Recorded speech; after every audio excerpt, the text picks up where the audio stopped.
इस वीडियो का मकसद सिर्फ़ और सिर्फ मालूमात आप तक पहुंचाना है।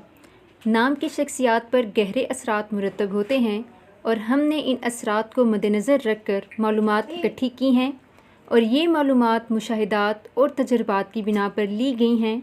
इस वीडियो का मकसद हरगिज़ किसी की दिल आज़ारी करना नहीं है।